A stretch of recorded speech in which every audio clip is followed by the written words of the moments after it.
ফের ট্রেনে আগুন। মধ্যপ্রদেশের রতলামের পর এবার বিহারের সাসারাম। আজ সকালে সাসারাম স্টেশনে দাঁড়িয়ে থাকা অবস্থায় পাটনাগামী ফার্স্ট প্যাসেঞ্জারে আগুন লাগে। ট্রেনের কামরায় এভাবেই দাউ দাউ করে আগুন লাগে। গোটা স্টেশন চত্বর জুড়ে তীব্র আতঙ্ক ছড়িয়ে পড়ে। ট্রেন থেকে হুড়োহুড়ি করে নামেন যাত্রীরা।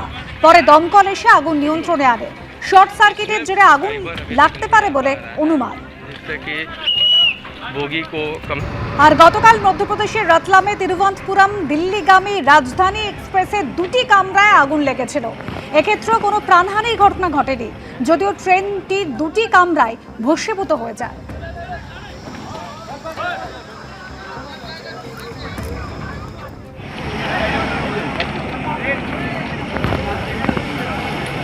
একদিকে মধ্যপ্রদেশের রতলাম আর এবার বিহারের সাসারাম। ফের পরপর দুদিন দুটি ট্রেনে আগুন লাগলো।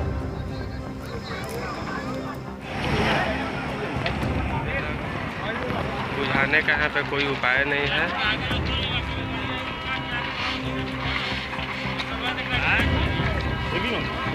মধ্যপ্রদেশের পর বিহার, ফের ট্রেনে আগুন। আজ সকালে সাসারাম স্টেশনে দাঁড়িয়ে থাকা অবস্থায় পাটনাগামী ফার্স্ট প্যাসেঞ্জারে আগুন লেগে যায়।